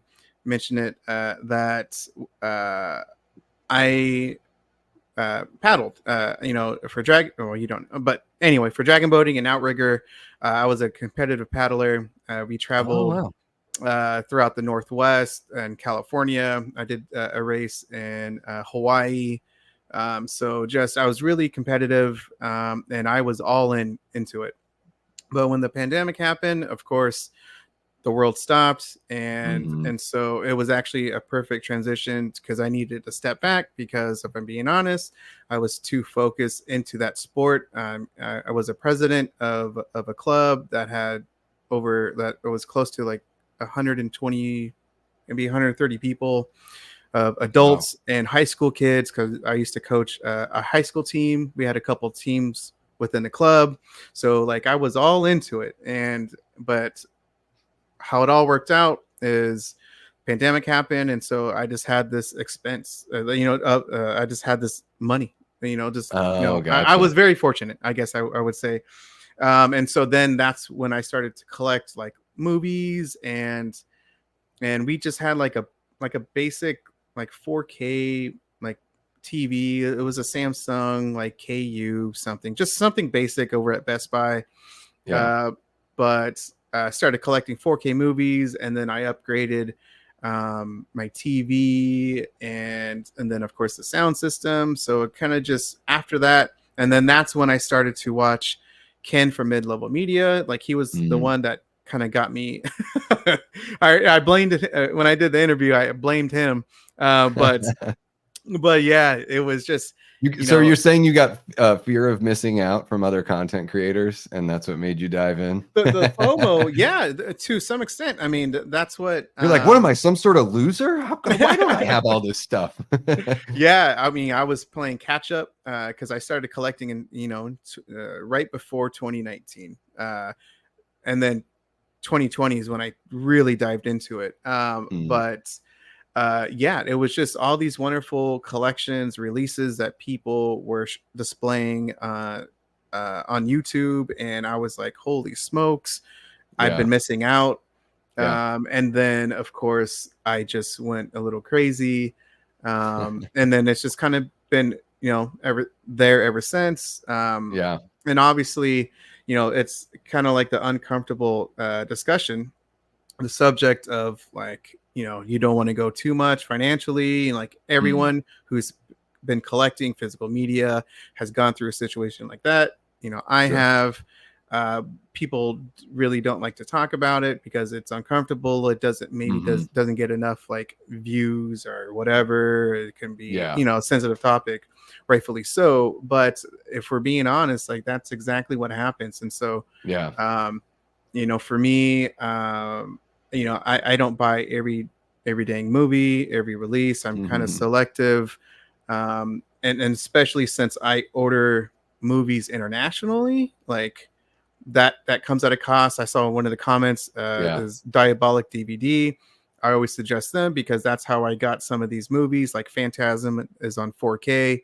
Some Hmm. people don't know about that, which is an awesome horror movie and a franchise. But Oh yeah. The Tall Man, and so yeah, they're just a great um, uh, website, just a great outlet to getting other Yeah. movies that maybe some just don't know, because how I got into it was Best Buy, because it was really Mm, close, and it's Best Buy, everyone yeah. knows about it. And so yeah, I mean, I always try to inform people who are physical media collectors or at least interested in it about other ways to get said movies. So Diabolic Yeah. DVD, Orbit DVD, Atomic gosh, what is it, Atomic something, they're really good. Yeah, I mean, yeah, and then of course going specifically to the boutique label themselves. Yeah. So yeah, I mean, it is crazy, like these releases is just insane with how many movies are being released. Hmm. um because I of mean, there are course. movies that are like, there are movies that I never would, I saw growing up as a kid, or just like, just kind of run of the mill. And then you see these beautiful, like Vinegar Syndrome, or somebody puts together this beautiful thing. And I'm like, for that movie, it's like a 2.5 star. But, every movie has its fans. So it is kind of wild. Like, I can totally see how it can get out of hand. And then it can Mhm. appear when you watch people on YouTube and stuff, or see people's posts, it can appear like everyone is just buying everything and you're the only person that can't do it. But yeah, I think that's a good point you bring up, that everyone kind of reaches a spot where they're like, okay, I need to cool it down. Cause I certainly got that way with vinyl, where it was Yeah. like, I was just, $30 a pop buying records that I totally loved and not really even thinking about it too much. Yeah, I mean, you just brought up Vinegar Syndrome, and like they have a line called the VSU line, and this um this the Beastmaster is not that great of a film, but Yeah. it's a this release is just insane. I mean, it's just incredible. Yeah. A movie that's just a terrible movie, but it has just an amazing release, and a 4K transfer is one of the best that I have ever seen. Like Showgirls, I Yeah. mean, it's just insane, like how much love and detail that a specific label will go into it. Kind of like, Yeah. with you and like the record. I'm sure Ex- there's like someone. I mean, I've seen just recently. Wasn't it like Dune Part Two? Their vinyl. There's like someone like put sand in it, and I'm Yeah. like, it's just You can do, crazy. yeah, you can do that kind of stuff. In fact, Brent Madison is in the chat. Brent, I don't know if this is your first time hanging out with us here in the chat. Maybe I've seen you somewhere else, but thank you so much for popping in. And yeah, he says, speaking of vinyl, picked up that crazy vinyl release of Saltburn, which has liquid in the vinyl record itself. And I've heard of that where it's even so even if they don't have like liquid, because I know some of them you can like move the record around and see stuff move from within. But I know that Mhm. people have done, oh gosh, what band was it where they put in, I think it was Kiss way back in the day, literally put some of their own blood into the mix for a vinyl. Oh wow. And then my wife is a big country guy. She loves Eric Church, and he pressed Jack Daniels into like a 7-inch that he did where they poured Jack Daniels into the batch. So yeah, it's, Oh wow. and then even like, so even for the folks that aren't the biggest vinyl collectors, or maybe they're looking to get into it, Target and Walmart have exclusive colored vinyl. So even if you want to dip your toe, they have colored vinyl that are only available at their stores. I didn't know So that. Yeah. yeah, so I picked up a Weezer Blue album, and it's, the record's blue, and it's like limited edition only at Target kind of thing, which is, kind of fun if you're Hmm. like, it's a record I didn't have before. Now I don't go like, I try not to rebuy records just to get new editions, but there's some albums that I do have multiple copies of because I just Hmm. can't help myself sometimes. I'm Oh sure you yeah. know what it's like. I mean, Oh, for yeah, sure. because the showgirls, it's almost like they just got you with the packaging, right? They're just like, look at how cool our packaging is, right? Because how many times are you going to watch Showgirls? Oh, Not much. at least when you're not alone, how many times do you watch Showgirls? Yeah, I mean, yeah, not that much. But it is still just a gorgeous release. Yeah, It's just crazy. Um, but yeah, it's funny that you mentioned Walmart with some exclusivity with, you said, with vinyl. So yeah, yeah, they took over like Best Buy's, because Best Buy had specific, exclusive releases. yeah. Walmart basically replaced them, and now you can Man, only get it at Walmart, which was like the same would be, jeez. packaging or whatever releases at Best Buy. That's So Yeah, that's easy money for Walmart because I've seen just so many physical media collectors and horror fans that are just like, then in the last month just posting all sorts of, here's my video of me at Walmart. Like, like, of course there was like the Terrifier 2 double VHS and everything that like made everyone go out there, but I think that was sort of like a nice little bit of marketing that got people to realize like, oh my god, Walmart has all this stuff now. mhm. So man, yeah, that whole thing with Best Buy, it just seems like maybe they underestimate how rabid people are for that realm of physical media, because somebody's going to make that money. Now Walmart's going to take it, right? Yeah, and they're making bank, man, because they can't even keep up with like Yeah. their limited editions, that the steel books that they put out, like Godzilla and Kong New Empire. There's a specific release from them. They sold out online, and it hasn't even been in the stores like at all, Jeez. just because everyone bought it online, and so Yeah. there is that high demand. Oh, yeah. So unfortunately, if you want to get some of these like exclusive, designs or Yeah. steel books, you got to pre-order it. Yeah. And I know people have been scouring all the stores for that Terrifier too, because that's not the Hmm. easiest thing to come by. So it's like when they put out the NES Classic, it was like, good luck finding one. You have to like show up when the truck shows up and be like, is my Terrifier 2 VHS on that truck? 5 a.m, just waiting there by the dock like some sort of junkie. It's great. Hmm. It's amazing what the art makes us do, what it turns us into, Frank. Now, our amazing subscriber Eli Cortez, who I would love to see Eli's collection because he has so much that he's able to send me stuff, which is amazing. Eli, I'll always, I'll take your doubles once you, upgrade anytime. You have my address. But yeah, he wants to know. I saw you grab it there. Your DGG trilogy steelbook box set. Yeah, 1435. There it is. Now, which one is do you have where do you put those like in the overall ranking of the franchise? And then, you know, are you a guy that enjoys ends, or are you not so into ends? I guess usually it's one or the other, right?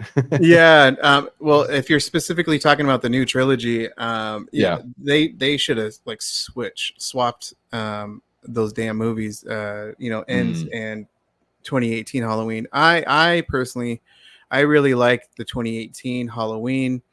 I thought it was Mhm. a great start into the franchise. And one of the comments mentioned it earlier, but uh, they really liked how intimidating Michael Myers was. He was just a different killer and just a Yeah. brutal person. The Mhm. kills, oh my gosh, it was awesome. I loved it. Yeah.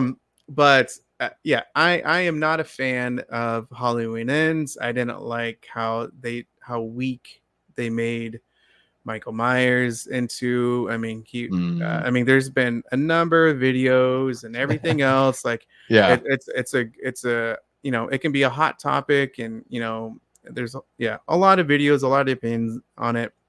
But yeah, I mean, I'm not a fan of that movie. Like, I Mhm. was a Davey, I was a band geek, man. And You weren't a tough? You weren't a band yeah, tough? like who the hell, man? I was a band nerd. I was in marching band, symphonic band, just all these other different little things and within the music. And so I to have like just intimidating, like bully, like band Yeah. members, like what the hell, like It's I've a never different experienced world, that. Frank. It's a Yeah, different world now, you know? Haddonfield, man, Illinois. A Haddonfield in the 2020s where the band kids beat up everyone. Yeah, yeah, Demand that you buy them beer, you know? What the heck is that all about? yeah. I just really wish that like it should have like swapped. It should have flipped, in my opinion, especially Yeah. with how Halloween ends, how the finale is and everything, and how Mhm. was it Corey, uh, the way that they kind of just built it up, and then how it ended for that character was deflating, in my Yeah. opinion. I would have liked it to be like a new killer, like taking over that type of role, Sure. another Michael Myers. But Yeah. man, yeah, yeah, It Evil Dies Tonight. That's right, Holland Notes, dude. I actually have that shirt. I that's one of the things too. One of my annual Halloween watches, movies for spooky season is Halloween Mhm. Kills, just specifically for the brutal kills and how Yeah. intimidating Michael Myers is. But then, yeah, then of course, damn, Evil Dies Tonight, and some of the stupid, I kills. The girl I think shoots. my favorite one is, like, the woman in the hospital. Like, she feels like, "Someone's gotta say this again," right? Because Tommy's like, "Evil dies tonight," and then there's, like, this pregnant pause, and she's like, "Evil dies tonight!" Like, yeah. Yeah, I think that there is something, like, because I think Kills, yeah, everything it does well, it does so well. Like, that's the crux of Halloween Kills. Like, the stuff that works is so damn good. But, like, the whole Tivoli thing, I think, is a really rough patch for me. It's not really the kind of discomfort and horror that I'm looking for in a Michael Myers Halloween film. So I feel like it's almost like we're taking a break from the movie. And I get what they're trying to comment on, the fact that, like, mob mentality, regardless of, like, who you are, like, being a part of a mob is not a good thing. Like, even with the Mhm. best intentions, it can be bad. But it does seem like there was a lot of like Tommy's dialogue is like repeat. He says something, then he says it again. He does the whole, like, I'm gonna grab Huckleberry here and it's gonna be night night. And then he goes, night night. And it's like, oh shit. He's like, keep your heads up and your eyes open. And then he looks into the rear view mirror and he's like, eyes open. And I'm like, who told him to do this? Like, David, who told them to repeat every line? Like, is this Super Troopers? Are they doing the repeater Oh. from Super Troopers?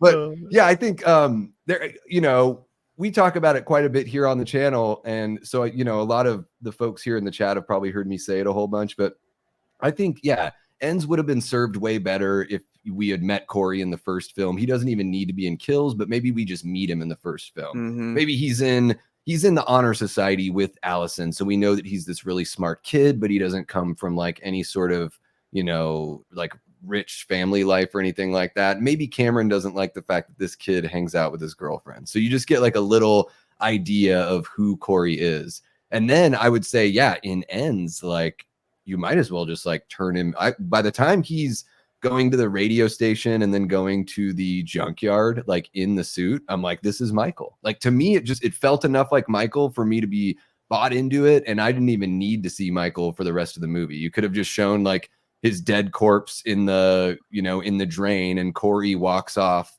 and we hear the breathing in the mask, and we just know that like, all right, so it really was a transference of power. Maybe it just like took a little bit of time for it. Like he had to upload Michael's soul or whatever into him. So I do think they're in the mask in the sewer. But yeah, leading up to that, like, or I should say after that, because because they started the Tatum, tag team, the killings at the house, and just how he evolved as a killer. And I actually was for all that.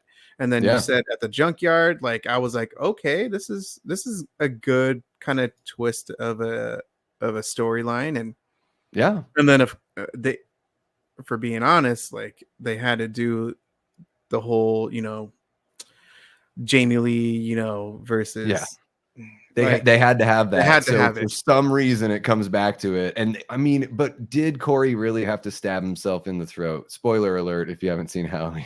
Because that's one of those things where I'm like, man, they could have even like then at least some way you have a way to continue the boogeyman story without it literally being Michael in the next film if you want to. I thought that was sort of a waste to just have him stab himself. And I guess that wasn't even what killed him. It was Michael that really killed him. But pretty much, I mean, you're not going to survive a stab in the neck. Trust me, I've tried. It doesn't work. But yeah, it's interesting. Like the legacy of those films it'll be interesting to see how people feel about them years down the road, because if you have certain expectations, or maybe if you hear certain things about the movie and you're a little more prepared going into something like Ends, maybe if it doesn't catch you by surprise, it's a little easier to digest, because I think the film still looks good. It sounds great. I think the performances are there. But yeah, I see what you're saying a lot about the reversing. Like I think Jamie Lee's, like Laurie should have been kind of reversed, she should have been like a little more hopeful in the first one, and then a little more, grimy and Sarah Connor in the last one. But I guess that's what happens when you only do the first film, not planning for the next two, right? That's one of the dangers you get into, because they're like, well, we'll do this first film and hopefully it's a hit. If not, it can end here, similarly to the first film. And then, like just like the pandemic sparked your physical media collecting, it just seemed to sort of derail that story, unfortunately, to follow, one of the many casualties of the COVID pandemic. And then we don't even have to talk about Exorcist Believer, what came with David Gordon Green after that, because it seems like that it was even worse than even the people that didn't like Ends were like, man, I'd rather watch Halloween Ends than watch that. I can't believe how much money Blumhouse spent on that. $400 million. Yeah. Well, that's why they gave it over to Flanagan, right? Exactly. I mean, you have to get something out of that. Like you can't just give up. Hey, what's happening? What's happening, Aaron? Great to see you. Gonna turn up the volume, listen while taking it. Ooh, I listen to YouTube in the shower too. I do. What can you do? Sometimes I gotta listen to someone stream or whatever. I'm into sports, so sometimes catch up on the sports news, while being in the shower. Yeah, I love sports. Yeah, hell yeah, man. Niners, Blazers, like I could talk sports forever. Yeah, because we talked about this a little bit before we started the show. You're in the Pacific Northwest. So are you in the greater Portland area? Portland metro area, yeah. Okay. Cool. And man, Blazers games are something else. Like I loved going to Blazers games. And even the Timbers is like a pretty wild atmosphere, Yeah, the Timbers, we probably lost people now, but everyone's like, yeah, Portland Timbers, man. It's just a great atmosphere. And the Blazer games, when it's a playoff, it's incredible, man. Yeah. So yeah, we're very passionate about those teams for sure. But yeah. And you grew up with Niners instead of Seahawks, right? I'm guessing that's a family. Well, I'm actually from California, Ooh, so sorry. Merced, California, Oh, Northern okay. California, and yeah, I that's how basically I became like a 49ers fan. No one in my family, literally no one in my family, is a sports fan, and so Dang. yeah, so I just gravitated towards that when I was younger, and I just Niners have always been my team, Yeah. and so They're a yeah, good team to be a fan of. They've had a really nice solid run here after, there was a little bit of doldrums there for a bit in the earlier 2000s, but man, the last 10 years or so, 15 years, like pretty solid. I mean, yeah, I know the just big ones eluded you guys, but a lot of teams would give their left nut to just at least show up in the game, right? Um, yeah, it's just still, yeah, heart very fortunate, as a yeah. Niners fan, but damn it, I You guys just got hosed on that first one against Kansas City was like there's that pass interference call that I'm not even a fan where I'm just like offensive pass interference for a George push off Kittle, and it looks like yeah, all they were doing were like touching each other, which seems pretty normal. I'm just hmm like, okay. um, they'll get him though. They'll get him. yeah, Right? I hope, mean, they gotta. So hope. you gotta sign Trent Williams, you gotta sign Ayuk, quit playing around, you know. 'Cause Yeah, I know that Trent Williams is it, looking for some yeah. money, so it's like you gotta pay him first or else Brock Purdy ain't gonna be able to do much, right? And then, Yeah, he's left tackle, so yep. yeah, and then shit or get off the pot with Ayuk, you know? Yeah, That's yeah. that's the way I like, if I were a fan of the Niners, I'd be like, "Look, either pay him or get rid of him and find somebody that can work within the scheme because the season's starting here pretty damn soon," you know? Yeah. So it's like, get something going. But, yeah, man, you guys are hell of a team. Hell of a team. Now, I don't think we lost many people. I think we just gained one. So there we go. But let's see here. Jamie has a question for you. Jamie Hart, one of our lovely, lovely subscribers. She's seen every movie in the theater, just so you know. And she wants to know if you like Twin Peaks. Um, to be honest with you, I actually haven't seen Twin Peaks. I know Twin Peaks, I know the movie, and David Lynch, but I I need to check that out. I know it's on HBO for a long time. I know everything, almost everything about the damn thing. The series, and gosh, the main star, he was in Dune. Kyle Uh, McLaughlin. yeah, Kyle McLaughlin. I mean, yeah, so Yeah. he's actually in Showgirls Showgirls. Yeah. as well. So, but And yeah, so the I need to check it out. Yeah, I do too, Jamie. I've just seen like little bits here and there, and I've seen it parodied on like The Simpsons and other stuff like that. But It's I've so heard funny because like, I like David Lynch. I've seen, hmm Mulholland Drive, hmm Lost Highway, and Blue Velvet. Have you seen that one? Blue Velvet. That's one I haven't seen. I picked it up for the Criterion sale. I need to check that one out. But yeah, I mean, I really liked all the films that I've seen. They're just weird ass Yeah, films, which is up yeah, my he alley. is. Yeah, very interesting and bizarre. I love his. There's a like years ago when like watching movies on your phone became like a thing. There's some sort of interview. He's at like a college and they're like, "What do you think about people watching movies on their phones or on like tablets?" And he's like, "It's bullshit." he just has he just gives them he's like, the fact that you would take like all those people do all that work and then you would watch it on something this big. He's like, "It's bullshit." I'm like, Hmm. I love that. I bet David Lynch and John Carpenter get together and get cranky about stuff together and smoke cigarettes and drink beer and all that stuff. Oh man, heck yeah, that'd be awesome. What is it? William Franken. He's another one, just like you know, straight shooter. Oh Uh, yeah. yeah. He's no bullshitter, man. Friedkin, the guy that Oh, did freaking yeah. the Ex- Exorcist. Exorcist 3, or Yeah. Exorcist, and yeah. So anyway, And then yeah, did he do To Live and Die in he did. LA? Is that Yeah. him as well? Okay. Hmm. That movie's really good. Talk if you guys like gritty 80s cop dramas, that's like right there. Similar to like what's his face, William Peterson, who was in that, and of course he was in the CSI show. He was in the original Manhunter movie, Mm, which was like based on the Red Dragon book. So it's like the first hmm. Hannibal Lecter movie. Hmm. And he's really good in that. I feel like he's playing kind of a similar, you get a similar feel there from him. But man, To Yeah, Live and and Die William in Dafoe LA. is in To Live and Die in L.A., which he's Yeah. to me one of my favorite actors of all Oh time. my God, he's so good. He's such a great villain. And I heard in that movie the fake money they were making was so real that the actual feds like came out to the set to take a look at it to make sure Oh, that like what? everything was like cool. They're like, it's okay that you're making fake money for your movie, but we got wind that it's like a bit too close, so we Yeah. want to make sure. Like Oh, that's, yeah, yeah. he's a fabulous villain there. Yeah, one of my movies, at least that I can remember right now, the first movie that I saw William Dafoe was Boondock Saints, Oh yeah. which is a He's total different hilarious character. in that I mean, movie. yeah.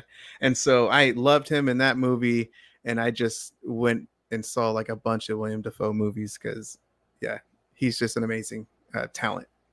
Oh my God. And he just, whatever he does, he just throws himself into it. It seems like the guy is still in ridiculously good shape, even in his I older know. years. He just stays so active and everything. And yeah, I mean, the Lighthouse, like he just totally blew me away. Yeah, I and mean, he's in Nosferatu coming up. oh yeah, yeah, yeah. That'll be perfect. I can't wait. Him and Bill should have like a buggy-eyed staring contest. That's something that they should do. Like they don't have to do it in the film, but like they should just like shoot it and like release it as a special feature. When you get a nice thick box, when like when Vinegar Syndrome puts out the nice big box set of Nosferatu, there should be a bug-eyed staring contest. And then maybe an episode of Hot Ones or something like that. I don't know, just some sort of special marketing or whatever you got. Yeah. Oh, that's funny, man. Has Bill been on Hot Ones? That might be the only I don't show know. and Yeah. movie he's not been in. He's one of those guys where like whenever someone's like, "Hey, if you recasted blank movie, who would you put in it?" and everyone's like, "Bill Skarsgård, that's it. I'm out of here." He's like the trump card that you just throw on the table and you're like, "That's it. He's going to play Freddy Krueger, he's going to be Pennywise, he's going to be Nosferatu. He'll be the motherfucking crow." Like screw it, Oh man. Are you a Crow fan? Are you looking forward to that new one, or what do you think? No. No, I'm no. not. I like the new one. I saw it again when I got the 4K, and that is a great movie. Yeah, that but original. yeah. Oh my God, yeah, 94 or is it yeah, 96? I can't that's remember. it. 94. But Yeah, yeah, and so but yeah, I'm not looking forward to it at all for the new one. So yeah.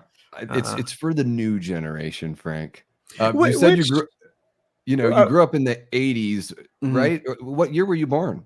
So I'm 41, and so Okay. I grew Oh, up, we're right there. 83. So yeah. Yeah, I'm an 82 baby. We're right there. Oh, Okay. there you go. Yeah. You look so young. I couldn't tell. We're just a couple of Thanks. guys, over 40 years old talking about how young we still look. It's totally normal, folks. Welcome to the chat. Yeah.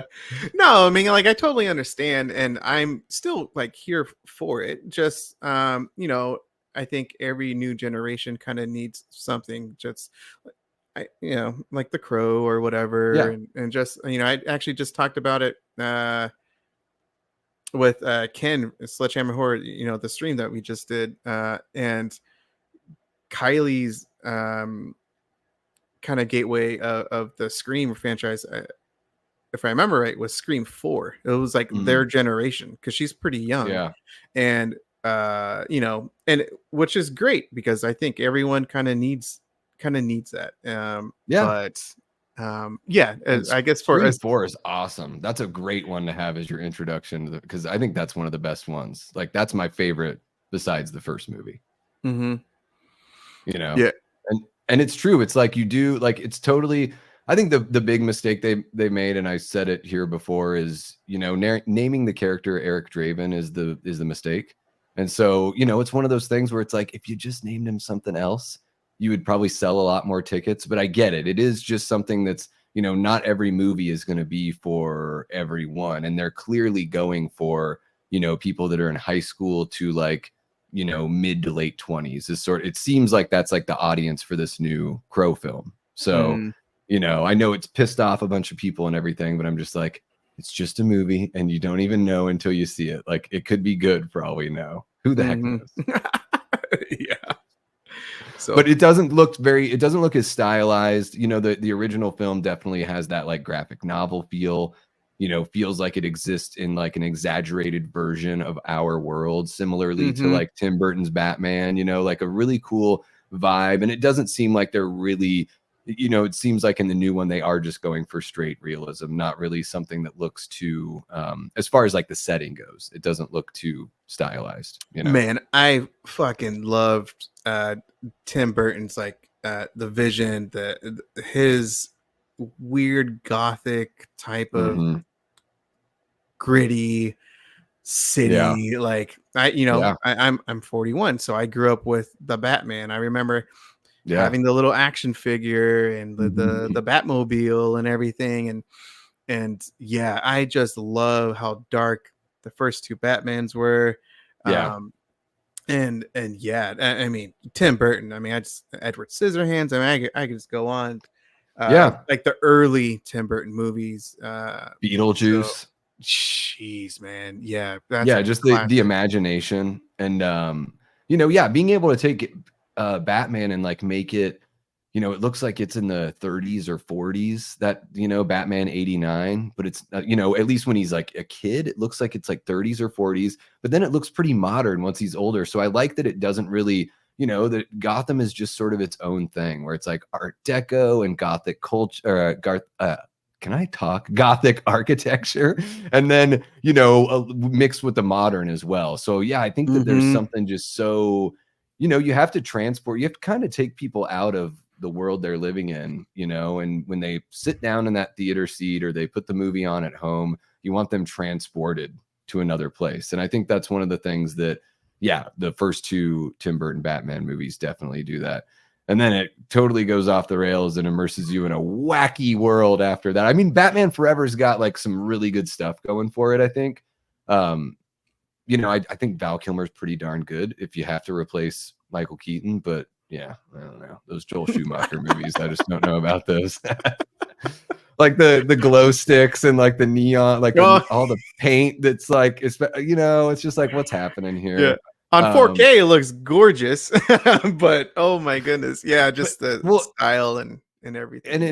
it's sort of like this is supposed to be the same universe. I think that's the part that is like dissonant in my head is like this is supposed to be like within that same storyline. It's not like they rebooted it, even though, you know, in a lot of ways they did. It's still technically following that. So yeah, it was an odd time, you know, comic book movies for us kids growing up in the 80s, it was like you didn't really have much, you know, and it's Mm-mm. wild to see. Like I used to daydream about what an X-Men movie would be like in the early 90s when I was watching the cartoon show. Like Y- little did I know that we'd be swimming in like more comic book movies than we can count nowadays. Yeah, I brought it up in one of my interviews with Knight from the Night Watch Zone. How growing up in the 80s was fucking awesome, man. Especially if you love the horror genre. When we were younger, like they had just amazing cartoons. Mhm. Attack of the Killer Tomatoes, Mhm. Ghostbusters. I Yeah. mean, just fantastic. Beetlejuice. I mean, you could literally just go on, Yeah. because like for a lot of people growing up, like it was like Scooby Doo, but like for us, Sure. like that decade was just a weird experimental, but like just a fun decade. And I'm very fortunate that I grew up around that time because it just Yeah. made me a huge horror fan. And then especially the gateway into horror was cartoons, which is super smart, very smart. For people to do that, Yeah. and so I loved it, man. I just loved it, and it's a good just discussion. I mean, because like Yeah. later on, it was like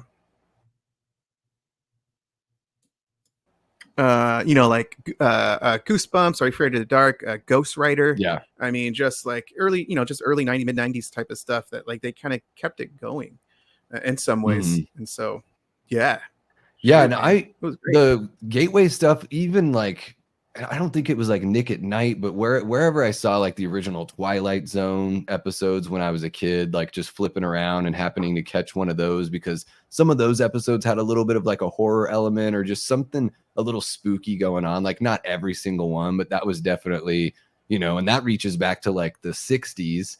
And then you were Mhm. talking cartoons in the 80s. I mean, man, I'm like Ninja Turtles. I remember that being like the biggest thing in the Mhm. friggin' world when the Ninja Turtles made it big. And I still love, I mean, that first film to me just gets Oh, better and oh my better with gosh. age. Like it is so damn good. It's the perfect blend of the comic and what we fell in love with, with the cartoons as And kids. Shredder was pretty damn intimidating, man. Oh yeah. I remember watching it when I was younger, obviously, and I was like, "Holy crap, Shredder's Yeah. kind of scary." Yeah, Yeah, and they've got loved it. like they have Splinter chained up and they're clearly like not treating him well. And it's just like there's some real like gritty kind of, some more adult themes in there as far as like really good emotional moments with the turtles all like having the seance and connecting with Splinter like at the campfire.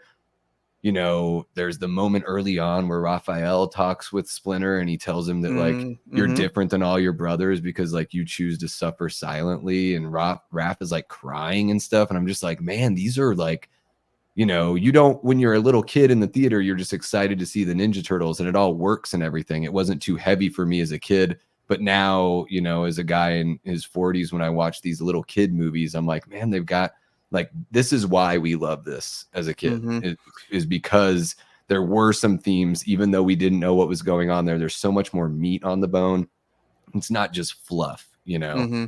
And also, there was that realism in the sense of how it looked, the practical effects, the Yeah. just dude, Yeah. it's the 80s, man. It like for the most part, it was Hmm. it all looked so damn good and it was Yeah. very believable.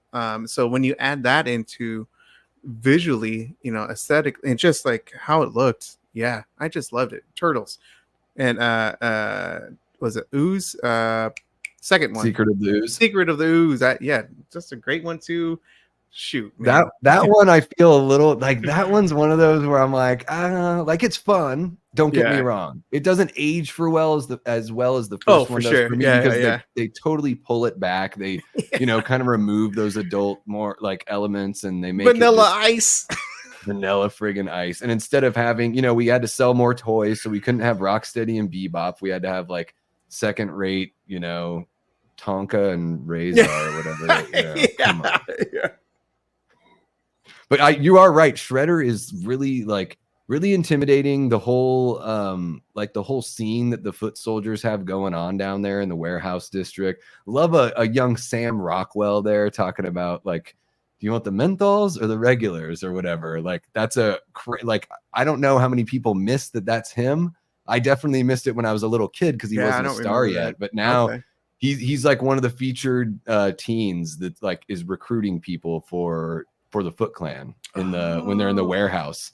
And you blink and you miss it okay. because he didn't have another film until I don't know, like late 90s. So it was like at least that like I think the next time I saw him was like Galaxy Quest, something like that. Mm, So yeah, what a fun movie. What a damn mm, fun movie. mm-hmm. Um now so I think now is a good time to sort of wrap things up.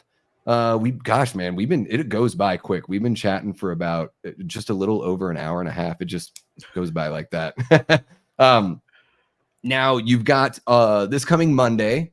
I want to give the date so everyone can check it out. So this Monday, the 5th, August. right? Yep, August 5th. August 5th.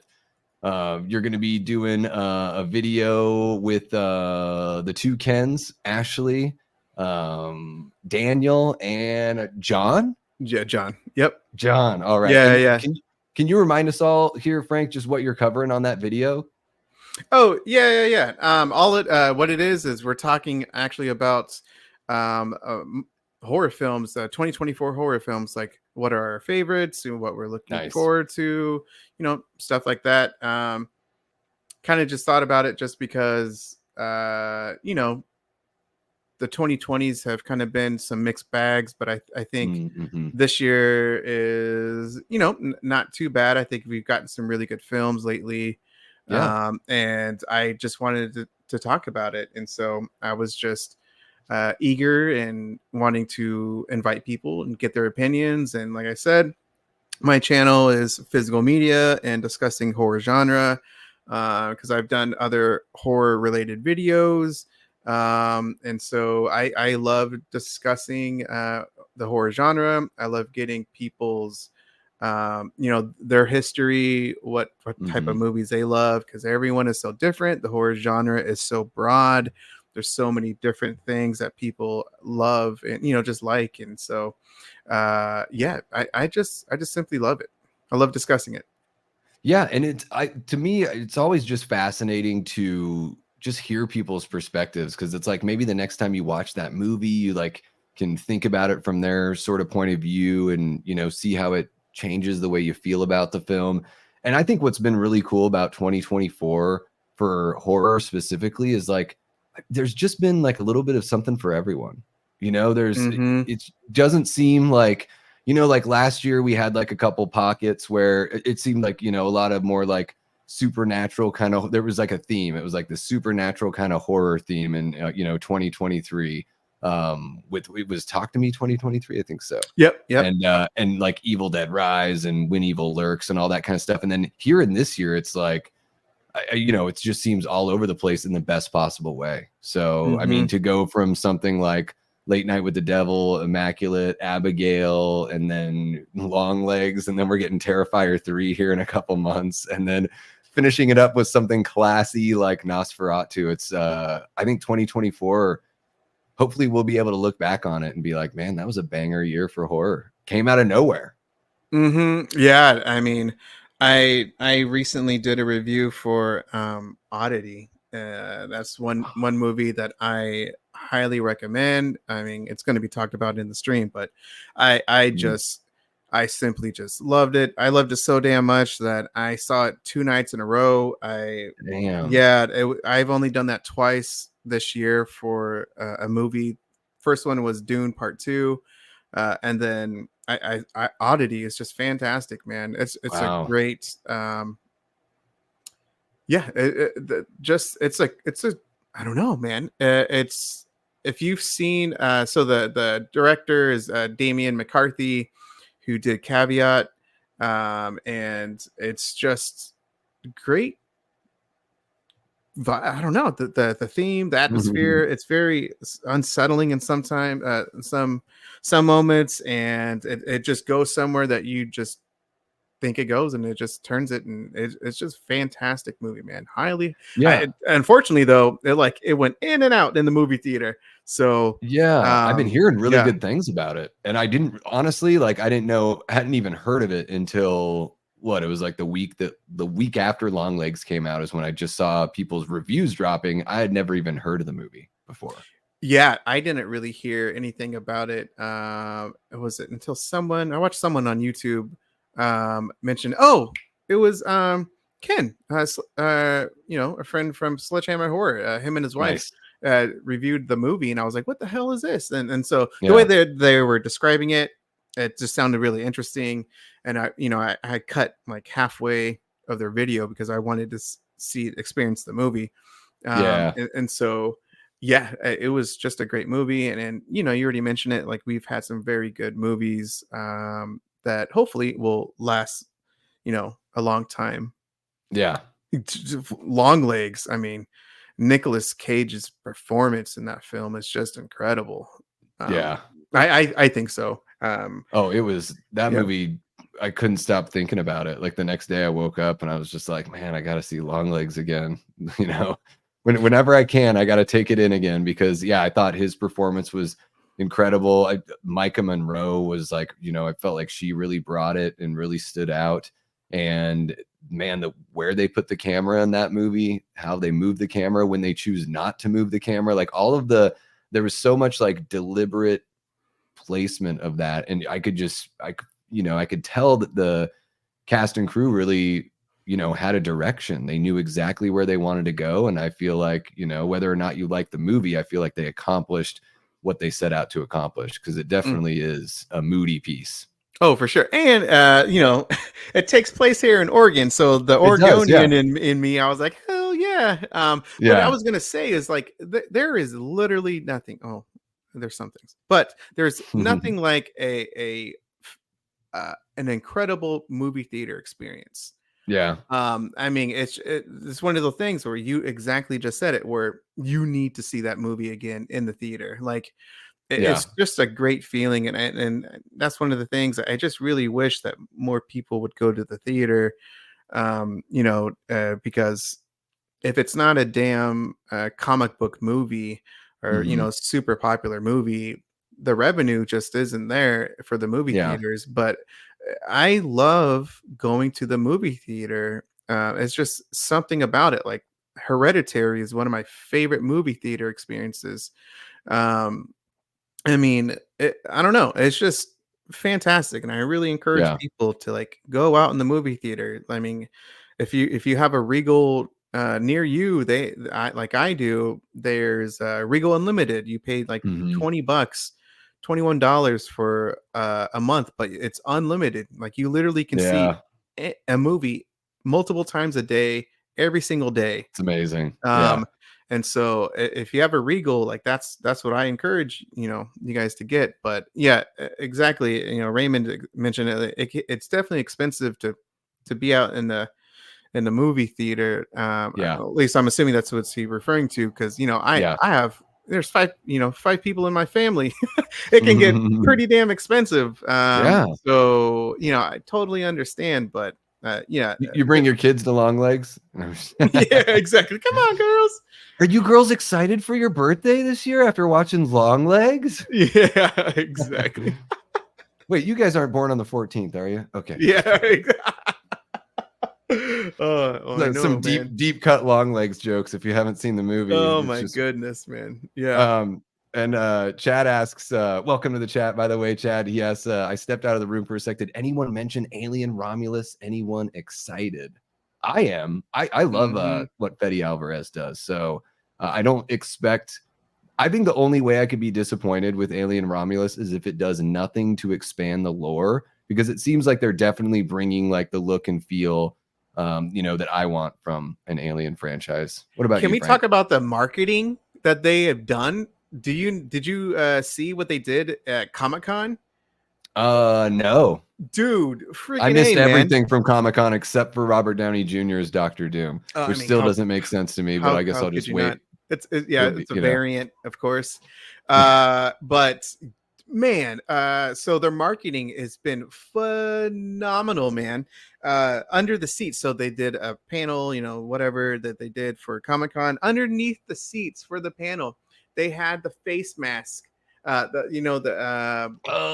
I The did little see creature. something. Yeah, they Yeah, had the it on face hugger. there, Okay. and then they did like little videos or whatever of people, just on the floor or on the ground, you know, being pretending that they're gonna, they're Yeah. dying or just whatever. But oh my gosh, like, and then of course like the popcorn bucket Yeah. that they've had. I mean, so and Alvarez They did has a VHS. Yeah, they did a VHS teaser. Like, yeah, their marketing has been outstanding.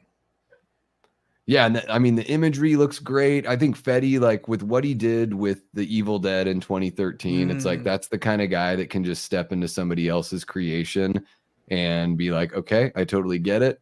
I'll find a way to like make it familiar to you and everyone that already knows this, but I'm gonna make sure I put my stamp on it, which I think he certainly did with The Evil Dead. dude, You that know, is 2013 is that is my favorite in the franchise, and it's one so of my good. favorite modern horror films. Like, Oh yeah. it's incredible, man. I I love that. I Mm, never would have thought it would be that good.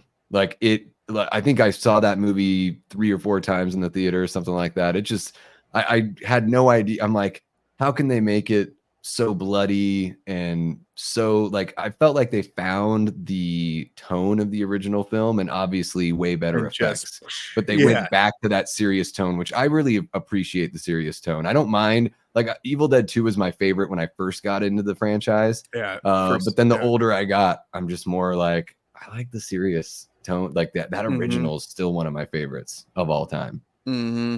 Yeah, same here. Evil Dead 2013 and then the original. Those are my 1 and 2. So yeah. Oh yeah, so good. Well, in Fetty we trust, you know. I think what they should do, Yeah. it would be great if the what they could do is you take the face hugger thing, and you know it has the tube that like goes down your mouth. Yeah. So they need a face hugger that's like the top of like a slushy, and you get like a slushy, and you have to like put the face hugger on your face and like swallow the straw. As partner with 7-Eleven.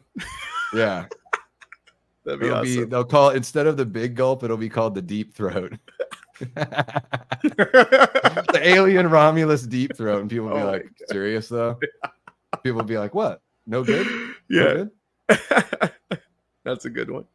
If Fetty says it'll work, trust me. Well, thank you so much for coming by, Frank. This has been really awesome. Getting to know you a bit and chit-chatting about movies and our, collecting addictions and how we deal with that.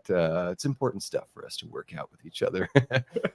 Really looking forward to checking out it's a live you're doing on Monday, right? Yes, sir. Yep. 7 p.m. Yeah. So, 10 p.m. Eastern. But yeah, it's going to be a fun collab video. Absolutely. And I just can't wait. Yeah, you guys aren't going to want to miss that. What I'm going to do is I'm going to put the link in the description below. So if you're watching this after the fact, you can check out that stream over on Frank's page. If you guys haven't subbed yet, go over there, give him a sub. Come on, do it. Please do it. Please do it for me. And what we'll do here as well is we have the Instagram link and the Twitter link in the description also, so you guys can follow him on all the socials and keep track of what he's doing.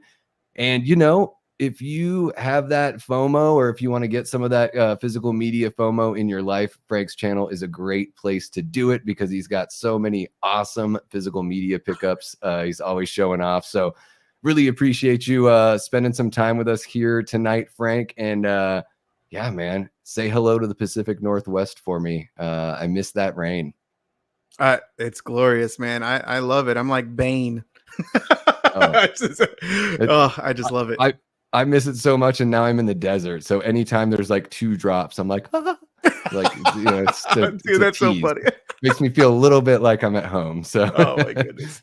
All right, man. We'll have to catch up another time and put something together. I think one of the fun things about getting to know folks is like, we can chat offline. We can figure out a good little collab of our own. Perhaps maybe we can start a sports show. That would be really fun. See how many folks in the horror world are into sports as well. When I was playing punk rock all the time, I'd find like the one person that I could talk sports with at a show, and everyone else was always like, oh, you fucking jocks. And it's like, I'm a jock just because I like sports. Like what? Oh man, yeah. John from Let's Talk Entertainment Media, he's a Jets fan, so like we kind of we do a collab, a collector's corner every once a month, and so like we just kind of shoot the shit with like sports because we just love it, man. It's who we are. So maybe once football season comes up, it would be fun to do a little like roundup of all the games on like Monday night or something, or Tuesday, something like that. And you can do all of them, right? That could be pretty fun. I would be interested to see how many folks in the other part, in this part of the community would come on over there for that. Well, hell yeah, man. This has been great. Thank you so much for spending some time with us. And we will see you next time around. Yeah, thank you, sir. Yeah, nice seeing everyone. Take care, Frank.